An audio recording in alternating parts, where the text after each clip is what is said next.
Indian വിപണിയിലെ ഏറ്റവും ജനപ്രിയമായ വാഹന വിഭാഗമായ MPV ശ്രേണിയിലേക്ക് 2018 മറാസോയുമായി മഹീന്ദ്ര വരുന്നത്. മാരുതിയുടെ നേരിട്ടുള്ള എതിരാളിയായി അവതരിപ്പിച്ച വാഹനം വളരെ പെട്ടെന്ന് തന്നെ പ്രചാരം നേടുകയും ചെയ്തു.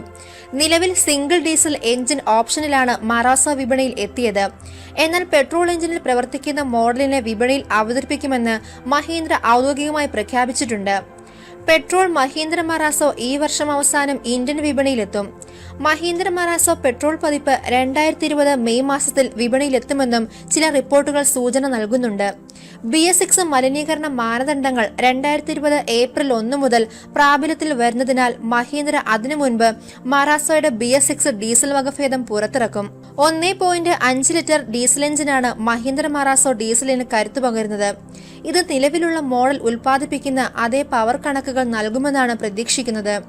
2020 ഓട്ടോ എക്സ്പോയിൽ മഹീന്ദ്ര ഔദ്യോഗികമായി വെളിപ്പെടുത്തിയ ടർബോ ചാർജ്ഡ് എഞ്ചിനാണ് മഹീന്ദ്ര മറാസോയുടെ പെട്രോൾ പതിപ്പിന് കരുത്തു പകരുന്നത്.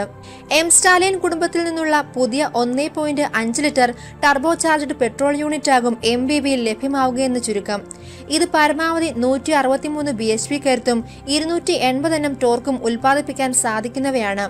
എന്നാൽ മഹീന്ദ്ര എഞ്ചിൻ വീണ്ടും ട്യൂൺ ചെയ്ത് വാഹനത്തിന്റെ സവിശേഷതകൾക്ക് അനുസൃതമായി കുറഞ്ഞ പവർ വാഗ്ദാനം ചെയ്യുന്നു.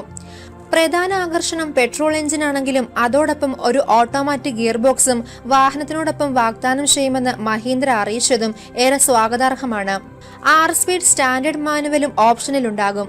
മറാസോയുടെ നേരിട്ടുള്ള എതിരാളിയായ മാരുതി സുസുക്കി എർട്ടിഗ നിലവിൽ ഒരു പെട്രോൾ എഞ്ചിൻ ഓപ്ഷനിൽ മാത്രമേ ലഭ്യമാകൂ എന്നതും കൂടാതെ BS6 പ്രാബല്യത്തിൽ വരുന്നതിനു ശേഷം ഡീസലിൽ പ്രവർത്തിക്കുന്ന വാഹനങ്ങളുടെ വിൽപ്പന നിർത്താനും മാരുതി തീരുമാനിച്ചത് മറാസോയ്ക്ക് മുൻതൂക്കം നൽകും. വിപണിയിൽ സ്റ്റാലിയൻ എഞ്ചിൻ ഓപ്ഷൻ വാഗ്ദാനം ചെയ്യുന്ന ആദ്യത്തെ കാറായിരിക്കും മറാസോ. പെട്രോൾ ഉപയോഗിച്ച് പ്രവർത്തിക്കുന്ന മഹീന്ദ്ര MPV എത്തുന്നതോടെ കൂടുതൽ ശക്തമായ XUV 300 എത്തുന്നതിനും വിപണി സാക്ഷ്യം വഹിക്കും. ഈ 1.2 litre stallion G12 3 cylinder engine പരമാവധി 130 bhp പവറാണ് ഉൽപ്പാദിപ്പിക്കുന്നത്. പെട്രോൾ വാഹനങ്ങളുടെ ജനപ്രീതി ഇന്ത്യയിൽ വർദ്ധിച്ചുകൊണ്ടിരിക്കുന്ന സാഹചര്യത്തിലാണ് ഈ ഒരു തീരുമാനത്തിലേക്ക് ഇന്ത്യൻ വാഹന നിർമ്മാതാക്കളായ മഹീന്ദ്ര എത്തിയത്. ഇതോടെ MPVയുടെ പ്രാരംഭ വില കുറയുമെന്നതും ശ്രദ്ധേയമാണ്. എന്നാൽ ഇതൊരു പുതിയ എഞ്ചിനായതിനാൽ വില എത്രത്തോളം കുറയുമെന്ന സൂചനയൊന്നുമില്ല. പുതിയ സ്റ്റാലിയൻ എഞ്ചിൻ ഓപ്ഷനുകൾ ഉപയോഗിച്ച് ഭാവിയിൽ നിരവധി SUVകൾ പുറത്തിറക്കാനും മഹീന്ദ്ര പദ്ധതിയിടുന്നുണ്ട്.